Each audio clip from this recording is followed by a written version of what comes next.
Hey Emily, I'm making you this recording because I know you're not feeling well. I'm not going to guarantee making recordings for lots of classes like this, but I'm hoping that you're getting back on your feet soon and returning to campus and class soon too. Because as you know, uh, this is an in-person class and there are in-person things you will need to do. So let's just take a quick look at the schedule, and I hope you're looking at the schedule yourself regularly. That day, that was Tuesday, September 21. There it is. So the advisor interview is due next class. Hey, even if you're remote right now temporarily, if you haven't done your advisor interview already, call your advisor up, do the interview, give them the online form to submit for the re-feedback and so on. It's due next class. I asked you for Tuesday's date to read chapter 6. And I asked you to work on entomology/name presentation. At this point, you should certainly have done your research. We're going to have taken some notes. Make sure to keep the source in with it. Go over the handouts, both the rubric and the handout, explaining about how to do this presentation. You really need to have this presentation all done and practiced on your own in a week now or less. Because remember, this coming Tuesday, it'll be when the practices start with TAs, and you're going to be giving the presentation a week from Thursday. So Thursday next week. What's also due next class? Advisory review is due. You could submit it on Moodle or just bring it on paper into class. Read chapter 7 and finish study guide 1. That's the last chapter for study guide 1, which of course means that exam 1 will be coming up. You should think about reviewing your word distinctions, letters A through C. When is the exam actually? Not immediately. You can look down on the schedule and find out, and there'll be a review session before the exam. Also, there's a note here that says, have you done your rhetorical analysis paper yet? Yeah, sure. It's not due for a month, but it's something that you should think about jumping into and getting done, and you should already have the assignment on that. It's a long-term assignment. So read your chapters, do your study guide, do your entomology name presentation, prepare it, do your advisor interview.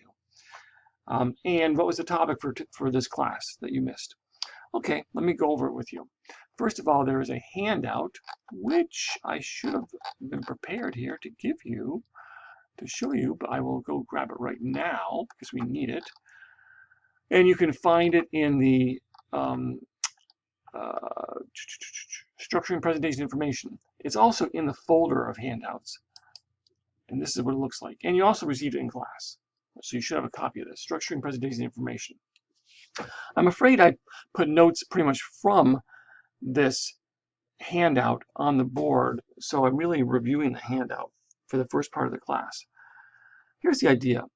Ask yourself, what is my purpose in doing anything? Think about how much of your life you spend without a purpose, without really thinking about your purpose, and how much of that time is kind of wasted. When you're going to do something, you should have a purpose. And when you're going to do a presentation, for instance, or write a paper or an essay or something, you need to have a purpose. You need to really know what it is you're trying to do. And that's what this comes down to, is determining a general purpose, defining a specific purpose, creating your central thesis, which comes from your specific purpose, and then your main ideas, which come from your central thesis. These things are all tied together. General purpose. What's a general purpose? The general purpose in this class of our presentations is simply to either, I have to pause for just a moment, excuse me. General purpose is either to inform or to persuade. That sounds pretty basic and obvious, but I'll be honest with you, you will find it hard sometimes to determine if a speech topic, for instance, or a topic of an essay or a paper or a news story or something else, to determine whether is it really informative or is it persuasive. That's why you have to really understand your purpose to begin with. Because you're going to be asked to either do an informative presentation, or then late in the semester, you'll be doing a persuasive one. Persuading is harder. And what about entertaining? Some people would add that as the third kind of presentation. We are saying that we want all your presentations to be entertaining in one way or another. They might be funny, they might be dramatic, they have to keep attention, so they need to be entertaining. So and we're going to say they're going to all be entertaining. So we divide it up into informative and persuasive. So to inform is just like to give you information. I'm just carrying the information from one place to another. I'm giving you the information. It's like a reporter, like a newspaper reporter. They just give you the information in a straight news story, and you decide what to do with it. They're not saying if it's good or bad. They're saying what happened or what is the information. And persuasion, of course, is you want to bring about a change. It's a change in what someone believes. That means you convince somebody of something. It's like an internal change, or it's a change in their behavior. So it's a change in behavior or values. Values being those internal things, behavior being the expression of things. It's in general, it's much harder to change someone's values, their beliefs, their core things that make them them. And it's easier to change their behavior, which is typically what we're trying to do. But those things are all harder than informing. So you got to know the difference. So once we know the difference between informing and persuading, which we know what our general purpose is, we create a specific purpose. And we create an SPS, specific purpose statement. The specific purpose statement is the goal. It's what you're trying to do, trying to accomplish. Let me give you an example of a specific purpose statement. And I'm going to do this on another file here. I'm going to get rid of this stuff here. How about to inform my audience about 3 ways to help Afghan refugees. That's a pretty good informative SPS. That's an SPF, a specific purpose statement. It needs to say what the GP, the general purpose is, to inform. It needs to say, who are we informing? We always say to inform my audience. Or if it's persuasive SPS, it's to persuade my audience. This is the form we use for SPSs. And then what comes next has to be more than just a thing. It has to be an idea. It usually connects to the number of main ideas there are going to be, and then it gives the general topic. Okay? Now, I'm not trying to get you, if I told you why you should help Afghan refugees, that would be persuasion, right? That would be persuasion, why you should. But I'm just telling you, here are ways you can. Here are some things that are being done, right? So that is, it's on the border, but I think it's still informative. So how about a persuasive?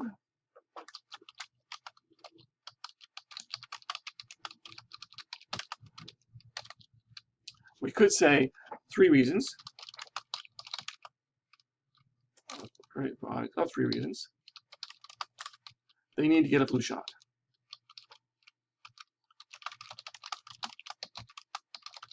Okay, so that is obviously, I'm going to get you to do something. I want to change your behavior.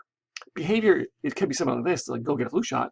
It could be just write a letter or lobby on something or ask officials to do something or whatever. It's still doing something, right? As opposed to trying to persuade you that flu shots are good or something. That's actually not much of a core value. But we could look at core values. And core values are what's behind persuading people to believe in, like, the people who don't believe in the immunizations are valid or something. They don't believe the science. That's some core value you'd have to change. Anyway, persuade my audience. That's how we always rate it. And then and we usually connect a number. Persuasive presentations honestly don't always have a number of main ideas in there. Main ideas are handled a little differently for persuasion, but we'll leave it like that for now. But because we're mostly confirmed at the beginning with informative presentations. So that is the structure of an SPS. So how do we determine if it's a good SPS, if it's working well? Well, for that, we're going to go back to the handout and say, we look at these, we break it down into things that do with being specific, things about having a purpose, and things about being a statement. That's just a way to break up the ways we evaluate SPSs. We want to make sure, if we start with the specific part, it has to be focused and clear. Yes, you have to be able to signpost it, like you will do in your introduction, right? Is it devoid of figurative language or general terms? In other words, especially the figurative language, that means like exaggeration or maybe name calling or other kind of extreme language. SPSs are not the place for that. It's for being very clear and simple and straightforward. And then also, we don't want to be too broad or general. right? So it has to be specific, in other words, and I have to be able to accomplish this within the time you have. In SPS, for a very ambitious presentation, but you only have a minute, that will be a problem. So it has to be able to be focused enough that you can complete it in the allotted time. The purpose, does it satisfy the purpose of the assignment? In other words, you're supposed to make an informative presentation, or you were supposed to do a persuasive presentation. Are you satisfying the general purpose, right? Does it contain only one purpose? Your presentation should have only one purpose. Is it relevant for my audience? In other words, is my audience, let me just make sure I'm still recording. Okay, yeah, sorry for that little glitch with my recorder. So, is it relevant for my audience? In other words, you know who your audience is. It's other students like you. So you wouldn't do a presentation on a topic that for which they would say, who cares? I don't care. It doesn't have anything to do with me. You'd make it relative to your audience. But it also has to serve your audience. In other words, it's not just something you're doing for you. You're doing it for the audience. The focus is always the audience, on their needs. And then finally, under purpose, is it ethical? Yes, some topics are ethical and some are not. So if you tell people if the topic of your informational presentation is to inform my audience about ways to bully people online, that would not be ethical. And then finally, is it a statement? So when we always begin with to inform, we always then say my audience. But if you remove those things, what remains needs to be a complete idea. The problem is sometimes it's just a thing, kind of like just a noun or an item. And that's a problem. It has to be a complete idea, not necessarily a complete sentence. It should be a statement and not a question. Yeah, don't do a question for an SPS. And also should be not too trivial or too technical. In other words, the typical example is, I think I've used this one later, is an informative presentation to inform my audience about 3 steps in replacing the toilet paper roll. No, that's really too trivial. Is that really enough for a presentation? I don't think so. On the other hand, maybe you are some STEM student who does some extreme science stuff or something. You give us a presentation about something that might be so highly technical, advanced, that for our audience, we wouldn't have any idea what you're talking about. Too technical. The central thesis comes directly from the SPS. So the central thesis is the overall main idea of the speech. If the speaker is successful in the central thesis, that equals the residual message. It's like the minimum you want people to come away from the presentation knowing. Does the central thesis answer how the specific purpose statement will be achieved, provides all the information, and you should be able to retrieve the main ideas from it. And then you can read yourself about the main ideas and how the main ideas equal the previewed, signposted preview statement. All right? And there's some important information about here because this is what we really say. We do this in the introduction, the signposted preview statement. Well, let's look at it some more, and then we'll try to come up with maybe we'll come up with a central thesis, and then we will come up with the main ideas also for some of these, so you can see the whole thing together. So I will give you some SPSs and ask you what the problem is with them, of course, right? What's wrong with them? And the first one is, why does New York need to legalize marijuana? And it's pretty obvious what the problem is. I just said that SPSs should not be a question. Also, I said they need to say to inform. And then they also need to say my audience or to persuade. And this looks persuasive, right? I'm saying why something needs to happen. So I could write to persuade my audience that New York needs to legalize marijuana.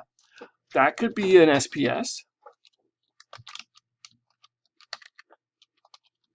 Okay, good. But what would the central thesis for that be, the CT? I don't like that font. Let's go like this. Central thesis. What's the central thesis and how does that work? Well, you use the same kind of language. We would say New York, and again, I'm getting the wrong font. New York needs to legalize marijuana.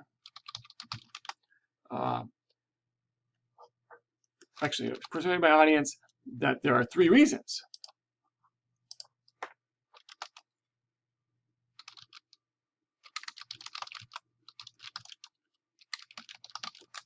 New York needs to legalize marijuana, and now I have to have the reasons in here too. So this is where we're already listing our main ideas.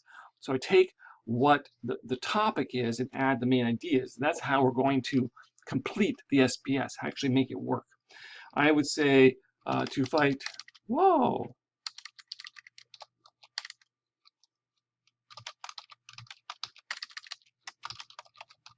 illegal drug trade, capture more sales tax, and reduce the stigma of medical marijuana. I don't know if those are good main ideas really, okay, but that's how the main ideas would be listed in the CT. We'll get to these a little bit more in just a minute. Let's move on to another one. Oh, let's imagine, okay, could you make informative presentations about marijuana? Of course you could do. You could about how to grow the plant, right? To inform my audience about the 5 steps to growing a marijuana plant. Or about the history of marijuana. Or about the effects on the body. You're not saying if they're good or bad, just what are the effects on the body. Those could all be informative presentations. Let's look at the next topic. And of course, it's one that has problems, because these all do, right? So the SPS is salmon in the Saranac River. Well, here's the problem, right? Even if we add to inform my audience about, okay, but what about them? Right? It's still just a thing, salmon in the Saranac River. So SPSs need to be a complete idea, and that's not a complete idea. So to turn this SPS into a complete idea, we could write, inform my audience about 3 threats.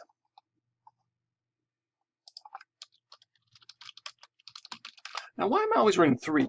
Well, of course, some speeches might have 2 main ideas, some might have 3, 4, or even 5, but we always say that 5 is a limit.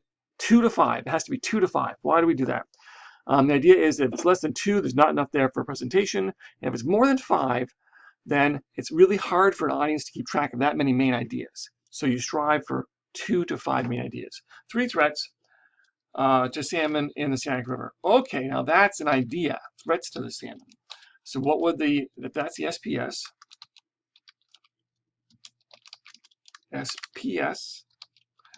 then what would the CT be?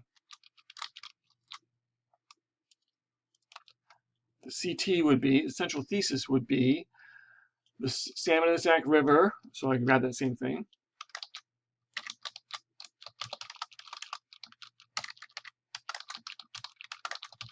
Are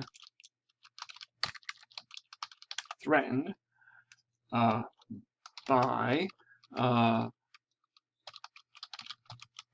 recently warm water,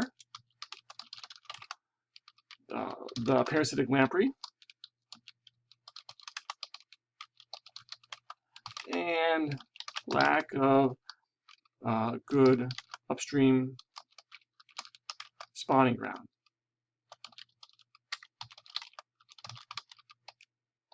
That's my CT, and you see my main ideas are right there. And in fact, let's go on to the main ideas.